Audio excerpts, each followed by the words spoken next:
Hi Music 651 friends, this is Kelly Holowecki, and this is my research presentation on my research topic, Beginning Orchestra Students' Abilities to Self-Monitor for Performance Errors, a Pilot Study.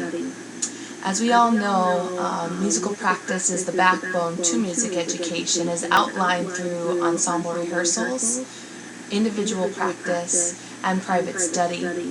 When students are in rehearsal with their directors, it's our job to find the errors and correct them and remediate them for our students so that they can continue to grow musically.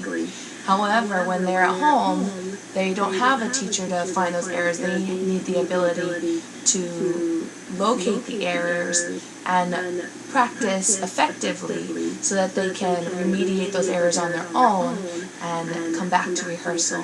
And I feel like the more that we know about students' abilities to find and detect these errors and correct them, the easier it will be for music educators to set reasonable goals for our students in this area. I set out in this research study with 4 research questions. The first, to observe students' ability to self-correct their musical errors of an 8-measure excerpt. The second was to identify trends in students' self-guided playing attempts. The third, to compare the performance improvement scores from each student's initial sight reading run-through to that of their final run-through. And finally, to discover if correlations exist between the number of playing attempts and/or attempt styles and students' performance improvement scores. Thanks for watching, and I hope you enjoy.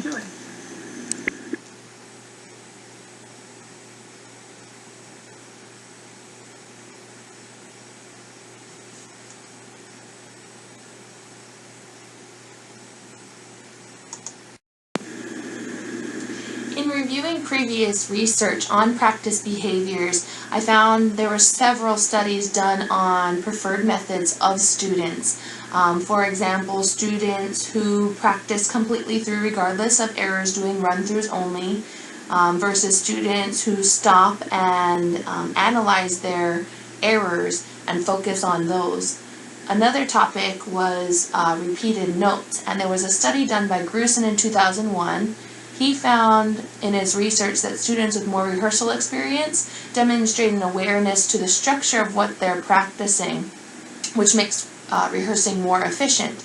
However, since beginning students lack the experience, they repeat single notes much more often due to their inability to identify the structure of the music.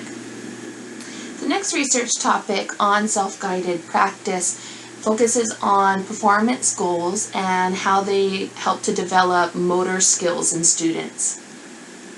Next is motivation levels. This study in particular was comparing the motivation levels of band and orchestra students, but many of the research topics I just mentioned focused on comparing data between different ages, different programs, as well as different ability levels from beginners to high schoolers to experts. The final topic goes into error detection and correction abilities of teachers, and this is where my research starts to take off in focusing on those abilities in students.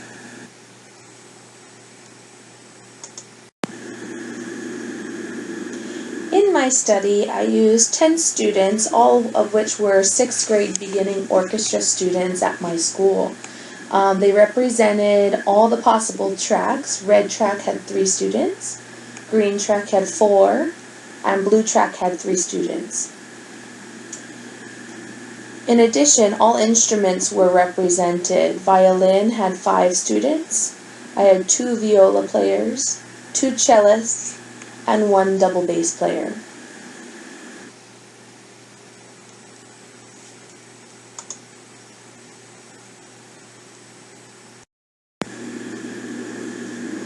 Here you can see the exercise that students were provided for their practice session. Each student only saw music for their specific instrument.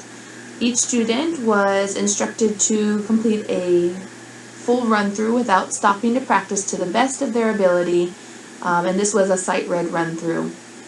After that, students were instructed that they could practice on their own, and they would end the session by playing one more final run-through. Students had 30 minutes to complete their practice session, or if they felt that they finished their run-through perfectly, then they could end the session by turning off the recording device. The notes, articulation, and rhythm included in this exercise correlated with the method book that they had been using and in the unit that they had just completed. So all notes, rhythms, and articulation were familiar to students. Data was pulled from each practice session in two forms. The first was musical accuracy. For this category, I had two local music teachers outside of my school rate the students on their musical accuracy based on their initial run-through where they sight read and their final run-through. They did not hear any other practicing samples. The two local music teachers had an average of 7 years of experience, and both had experience with orchestra both through performance and through orchestral education. These teachers were given a rating system by me, which included the following.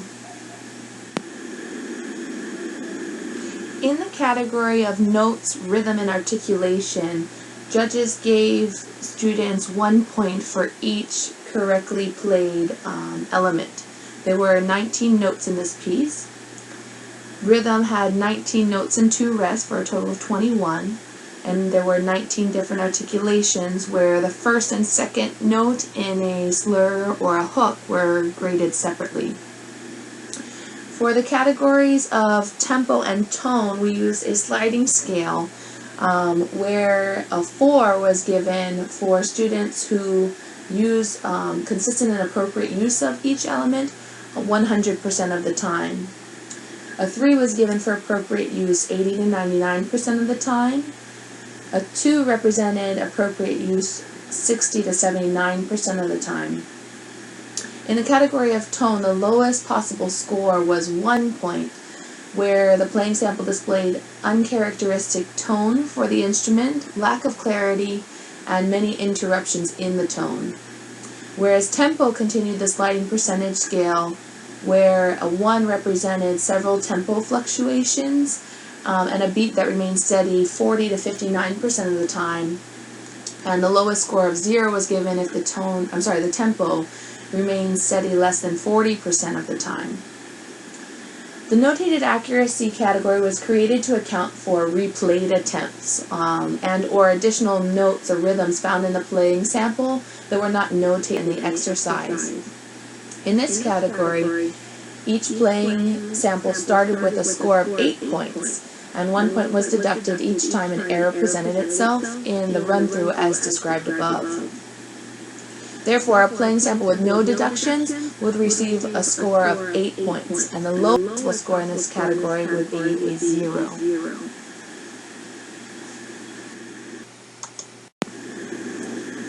The second set of data I tracked was for run-through attempts, and this was counted and classified by me. The classification used for this study were first the full run-through without stops. This would be where a student started the first note and played all the way through to the final note without stopping once, even where errors were present.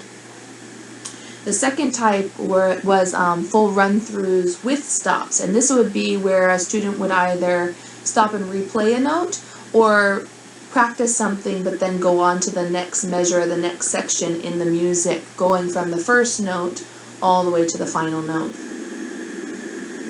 The third run-through type was the partial run-through, and this would be where students would play at least 2 notes before stopping and restarting or replaying those notes, or they would practice sections of the music rather than going from the first note in the piece to the final note in the piece.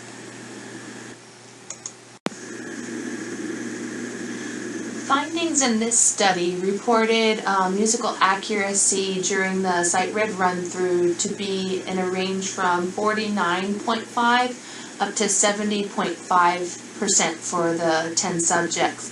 That was a difference of 21%. Also during the sight read run through, the weakest areas were without a doubt tempo and tone quality, as compared to the final run through where scores all went up for every subject and ranged from 64.5 up to 74.5%, which was only a difference of 10%. What this shows me is that students are able to become more on par with one another after their practice sessions. Greatest gains during the final run-through were in tempo and notated accuracy. The highest scores were for notes and articulation. Overall, the average improvement rate for all subjects was 10.87%. When counting the subjects' run-through attempts, I found that all 10 subjects made use of at least one full run-through without stops. 9 out of the 10 subjects completed full run-throughs with stops, and 9 out of 10 completed partial run-throughs. When taking an average of all 10 subjects' attempts, it showed that 53% of their run-throughs were partial run-throughs. This was favored almost twice as much over the full run-through without stops, which was 22%, and full run-through with stops, which was 25%. So you can see here that in this study, both of the full run-through types with and without stops were almost equal, whereas partial run-throughs were favored twice as much. My next step was to compare the data between the musical accuracy scores in students' sight read run-through and their final run-through as compared to their run-through attempt types. In doing this, I found that among the subjects receiving the 5 lowest scores for their sight reading run-through, 4 of them had the highest frequency out of all 10 subjects for their use of partial run-throughs. 3 of those students earned the top 3 improvement percentages between their sight reading and their final run-through scores. This could point to evidence that lower achieving students favor partial run-through types during practice, or that partial run-through attempts lead to higher levels of improvement. It may also prove a 2-to-1 ratio where beginning orchestra students favor partial run-through attempts over full run-through attempts with or without stops.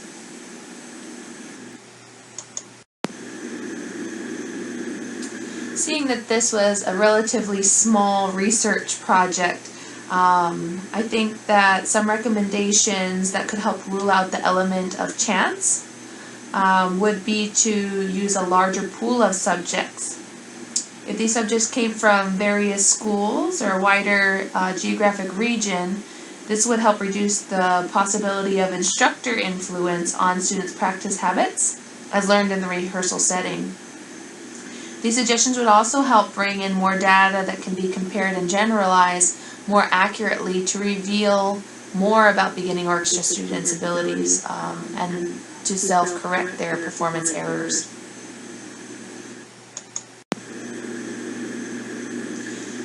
One idea I had for future research and exploration would be to compare student progress. This could be done by comparing self-guided practice behaviors and ensemble rehearsal behaviors. What I mean by this is taking a look at the areas of growth, whether students progress more in terms of tone or rhythm, articulation, and also the efficiency of each of those styles of practice. The second idea I had for future research and exploration would be comparing self-correcting abilities between beginners of different ages. In this topic, I would be curious to find out if beginners who practice on their own, develop in the same areas and at the same speed, when they are, say, a beginner in the 5th grade versus a 6th or 7th grade.